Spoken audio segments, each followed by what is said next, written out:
Welcome back to The Mortals. This is the place where we tear down the walls brick by brick, peel back the layers of life's most chilling and bone-rattling moments. It is here that nothing is off limits. Life, death, the sinister in between, and those stories that creep into the darkest corners of the unknown. And I'm Nathan Morris. I'm your guide through tales of near death, the unexplainable, and the transformative terror of loss. Before we descend into today's story, I have a grim little nudge for you.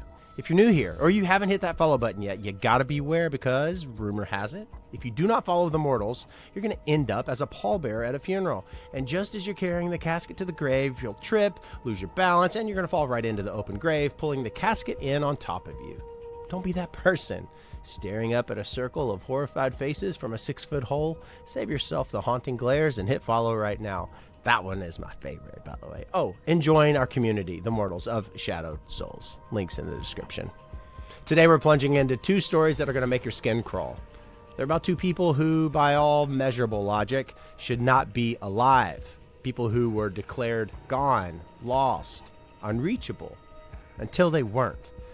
One, a teenage athlete whose heart stopped for 20 minutes, and the other, a firefighter buried alive. In both cases, they heard a voice, a whisper in the silence, that told them, not yet. Let's dive into the darkness. Our first story takes us to Brownwood, Texas. It's 2015. It's a place of Friday night lights, sprawling fields, and a very tight-knit community where everyone knows everyone. Here is where we meet Zach Clements, a 17-year-old high school athlete at Victory Life Academy. Zach was the picture of health. He was strong, active, a lineman on the football team. He was the kind of kid who seemed invincible, with a future stretching out before him like an open road.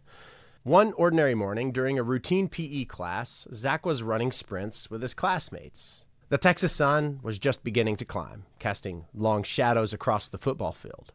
One moment he was running, laughing, his heart pounding with exertion. And the next, he collapsed. No stumble, no warning, just a sudden, jarring fall to the ground. His coach and classmates rushed to his side, thinking that he'd tripped or maybe fainted. But it was far worse. Zach was not breathing. He had no pulse. He had gone into sudden cardiac arrest. And for the next 20 minutes, a frantic battle for his life unfolded on that field. Paramedics arrived, their sirens wailing, and immediately they began CPR. They used a defibrillator, sending shock through his chest, trying to restart his heart, but there was nothing. No pulse, no breath, no electrical activity. And for 20 agonizing minutes, Zach was clinically dead. And finally, as they were transporting him to the hospital, a faint, flickering heartbeat appeared on the monitor. It was a ghost of a pulse, but it was there. He was immediately airlifted to Cook Children's Hospital in Fort Worth and placed in a medically induced coma in the intensive care unit. Doctors were baffled. They had no medical explanation for why a 17-year-old healthy man, why his heart had just stopped, or more mysteriously, why it had started again after 20 minutes without oxygen. The stage is now set for a medical mystery, but what Zach would reveal when he wakes up would transcend medicine and venture into the realm of the unexplainable.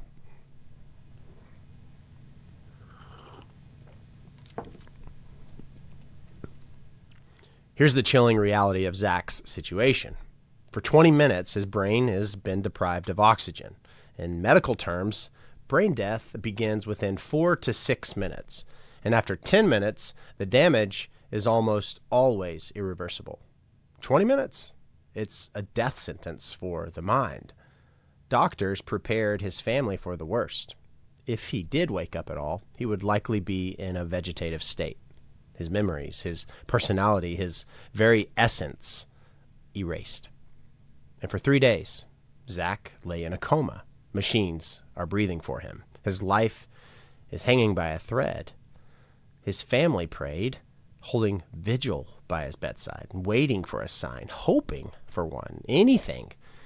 And then on the third day, he woke up. His eyes fluttered open, and he was aware. He could speak. He recognized his family. The doctors were stunned. His brain function was fully intact. There was no cognitive impairment, no memory loss. It was, by all accounts, a miracle. But the true mystery began when his father asked Zach a simple question. Zach, do you remember anything from that time?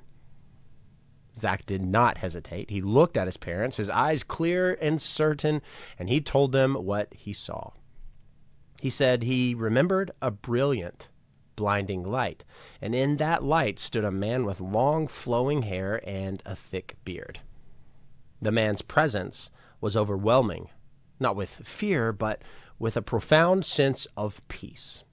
In Zach's own words, he said, I walked up to him and he put his hand on my shoulder and said, everything is going to be all right. Then I woke up. Zach and his devoutly Christian family believe that he saw Jesus Christ. But what makes this story so profoundly haunting isn't just the vision, it's the unexplainable medical reality. How did his brain survive 20 minutes without oxygen? How did he return, not just alive, but whole? The man in his vision had promised that everything was going to be all right, and against all scientific odds, it was. Zach's recovery was labeled a medical mystery by his doctors. They ran every test imaginable, but could find no explanation for his survival. He returned to school, a walking miracle, and his story quickly spread. He was interviewed by news outlets, his testimony shared in churches and online forums. With each telling, his account remained unchanged, delivered with a quiet conviction that defied skepticism. He said the experience had fundamentally changed him. He was no longer afraid of death, not because he understood it, but because he felt he had been given a glimpse of what lies beyond.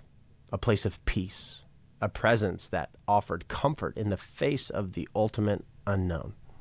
He believed he was spared for a reason, though he didn't yet know what that reason was. Of course, there were skeptics. Maybe you are one. Some suggested the vision was a hallucination or a trick of a dying brain firing off random signals, but that doesn't explain his physical recovery. It doesn't explain how a boy who is clinically dead for 20 minutes could wake up and remember anything at all, let alone a coherent, peaceful encounter. Zach's story leaves us with this chilling question. What happened in those 20 minutes when he was gone? Was it a random biological anomaly, or did someone intervene, reaching across the veil to send him back? Was it Jesus? It's a whisper in the silence, a story which forces us to wonder if there are forces at play that we can't measure, and promises made in a place we can't see.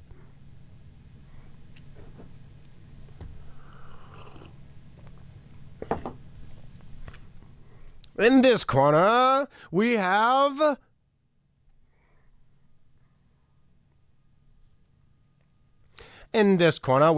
Descript. I just want to tell you about this game changer for me and the mortals. I've got to tell you about this game changer for me and the mortals. In this corner, we have Descript, because if you've ever thought about starting your own podcast or creating content, which sounds professional without the fancy studio setup, then you need to check it out. It's an all-in-one audio and video editing platform, and it's in this corner too. It's all online. I use it, honestly, for every single episode of The Mortals to polish the stories and automatically transcribe the recordings, and then I can edit the audio by editing the text. So if you don't have any video editing skills, then maybe you can just type and copy and paste and move it around. Next thing you know, you're editing. Descript automatically transcribes the recordings, and then I can edit the audio just by editing the text. If I stumble over a word, which I do all the time, or if I have an awkward pause, which I do all the time, I can just delete it from the script, and it's gone from the audio. It saves me hours of tedious work and lets me focus on what really matters, which is telling these stories in a way that gives you excitement, chills. It's intuitive, it's powerful, and honestly, it's kind of magical, especially the Underlord feature, because it's AI editing. I could try to explain it, but you just have to dive in. If you want to share your own stories, you got to give it a try. That is Descript. Just go to get.descript.com/mortals. I will link it in the description. You're going to wonder how you ever got by without it if you're creating content. You have no excuse, especially if you have Pocket, which is Descript's AI feature for editing. Give it a try. Our second story takes us to Denver, Colorado in 2007. It's a city of stark contrasts, gleaming skyscrapers against the rugged backdrop of the Rocky Mountains. But in the world of firefighting, every city has its dark corners, its forgotten buildings, its hidden dangers. We're going to call our subject today Jake White. It's a pseudonym, but his story is absolutely a verified incident, a piece of firehouse legend whispered among the ranks of the Denver Fire Department. Jake was a seasoned firefighter, the kind of guy that you'd want by your side in a crisis. He's calm, he's experienced, and he's fearless. One cold night, Jake's engine company responded to a very routine call, a warehouse fire in an industrial part of the city. The building was old, a sprawling brick structure filled with flammable materials. When they arrived, flames were already licking at the roof and thick black smoke was pouring from the windows. A frantic foreman told them a maintenance worker was still inside, missing. Without hesitation, Jake and his partner geared up and entered the burning building to perform a search and rescue. The heat was intense, a physical force that pressed in on them. And the smoke was so thick they could barely see their own hands in front of their faces. They moved deeper into the warehouse, calling out for the missing worker. Their voices are muffled by their masks. Minutes later, the building groaned. A deep, guttural sound that every firefighter dreads. The sound of a structure that's about to give way. Jake's captain yelled over the radio, "Evacuate! The roof is coming down!" But it was too late. With a deafening roar, the roof collapsed. A massive steel beam weighing over 600 pounds came crashing down, pinning Jake to the floor. His oxygen tank was punctured, hissing precious air into the inferno. His radio was crushed, cutting him off from the outside world. He was trapped, buried alive in a raging fire.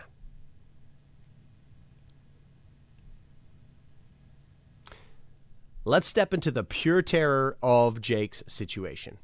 He is pinned under a 600-pound beam. The weight is crushing the air from his lungs. The fire is raging around him. The heat is so intense, it's melting his gear. His oxygen is running out because his oxygen tank has been pierced. And he's completely cut off from his team. For nearly 30 minutes, his crew outside has assumed that he's gone. The fire was too intense. The collapse was too severe. A rescue attempt was deemed impossible without risking the lives of more firefighters. They could only watch as the building burned, believing that their brother was lost. Inside, Jake was fighting to stay conscious. The smoke was thick, his vision obscured. He knew that his time was running out. He thought of his family, of the life he was about to lose. And then, in the roar of the fire, he heard it. A voice, not on the radio, not another firefighter. It was a man's voice, clear as day, calm, authoritative, cutting through the chaos. And they said, "Turn your back, sit down, hold your breath." Jake, disoriented and on the verge of passing out, he didn't question it. It felt, as he later described it, like a dad waking you up for school. An instruction to be followed without thought. And on pure instinct, he obeyed. He twisted his body, turning his back to the direction the voice seemed to come from.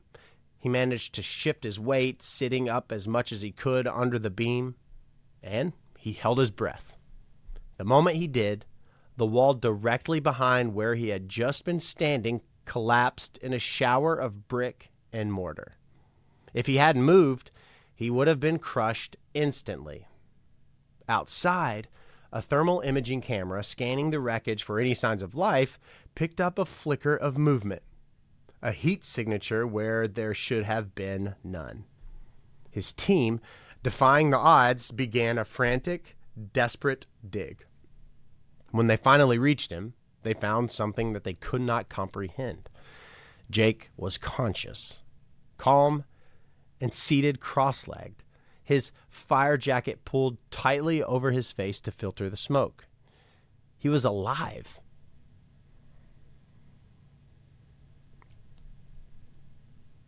Jake White walked out of the hospital with only minor injuries from smoke inhalation. He had been trapped in a collapsing, burning building for half an hour, and he was virtually unscathed. His crew called it a miracle. They had absolutely no other word for it. Jake has never gone public with his full story, but within the Denver firehouse, it became the stuff of legend.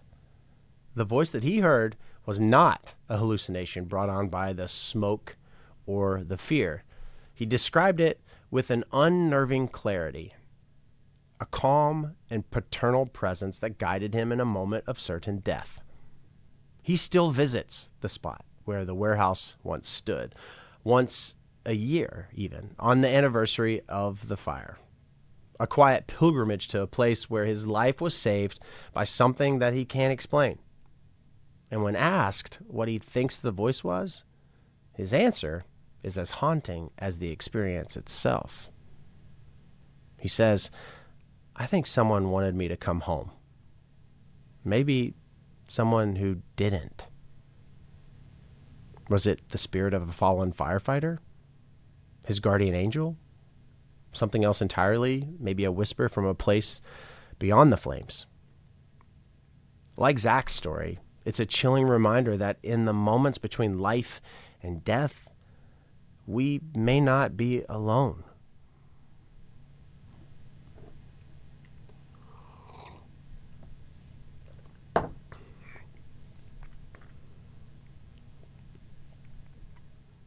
While we're on the topic of tools that make life easier, I'll tell you about another one that's invaluable for crafting episodes of The Mortals. If you are a creator, a writer, maybe you're back at school, sorry, or you're just someone with a million ideas, you have to give Poppy AI a try. It is like having a brainstorming partner that does not sleep. This platform helps me to generate ideas, draft scripts for these shows, and even dig up obscure historical details for the stories that I share here, which of course saves me hours of research. For this episode, I used it to refine the narrative hooks and explore the psychological impact of the near-death experiences that I've talked about. It's not just another AI. It's a creative partner. It helps me turn these rough concepts or thoughts into polished content in just minutes. Intuitive, powerful, and addictive. You can give it a free try right now. The trial link is in the description. It is going to spark ideas that you did not even know you had. Let me know in the comments once you try it.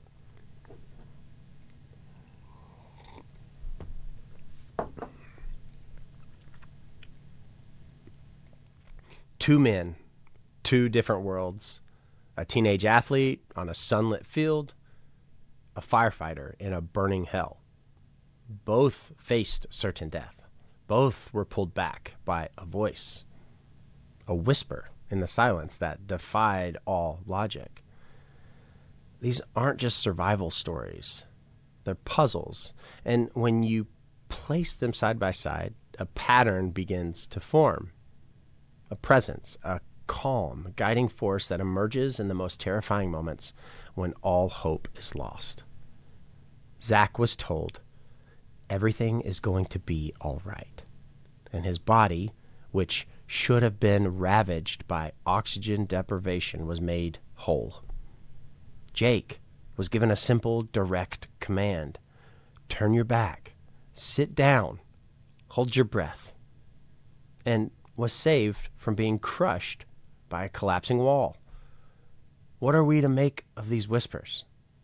Science would tell us they are auditory hallucinations, the brain's last-ditch effort to protect itself from trauma. A chemical cocktail of adrenaline and fear, creating phantom sounds to spur us into action. And perhaps that's all they are, a trick of the mind. But that explanation feels incomplete. It doesn't account for the impossible specificity. A voice that tells a boy his body will heal from an injury that science says is irreversible. A voice that tells a firefighter the exact spot to sit to avoid being crushed by a collapsing wall mere seconds before it happens. These aren't vague feelings or instincts. They are clear, direct, life-saving instructions. At The Mortals, we don't pretend to have the answers. We're not here to solve the mystery. But I am here to honor it, to sit in the chilling space between what we know and what we can't explain. Because in that space, we find the stories that truly define us.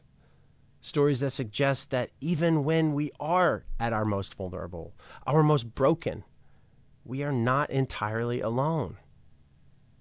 That in the deafening silence of our darkest moments, something might just whisper back. These stories, Zach's and Jake's, they stick with you. They're a reminder that there's more to this world than what we can see and touch. And if you, like me, feel a connection to these kinds of stories, there are a couple of ways that you can become a deeper part of the community. First, of course, we have the merch, and it's not just about putting a logo on a t-shirt, because each design is inspired by the themes that we explore here and in my music. Life, death, the eerie in between. It's a way of carrying these stories with you. A subtle nod, maybe, to others who understand that the world is far stranger and more profound than it seems. I do want you to know every single purchase that you make, whether it's a hoodie, a hat, it does directly support the creation of this podcast and my music, and a portion of proceeds goes to mental health initiatives. It's a cause that's deeply personal to me. I've said it before. You can check it all out at nathanmorrismusic.com or by hitting the link in the show notes and description. And a second way to support, most importantly, I want to hear from you, the Mortals community. It isn't just a podcast, it's a community. And most importantly, I want to hear from you. The Mortals is not just a podcast, it's a community, a place where we can share our own encounters with the unexplainable. Have you ever heard a voice that shouldn't have been there? Or have you ever felt a presence that guided you? Maybe you survived something that you shouldn't have. Maybe you are working through something. Join the Mortals community. It's a space for deeper conversations, exclusive behind-the-scenes content, and a chance to connect with others and yours truly who feels the chill of these stories just like you do. When you become a member, you get early access to episodes, bonus content, discounts on merch, exclusive merch, and you get a direct line to share your own experiences. And your story might be the next one we tell. You can join by clicking the link in the description.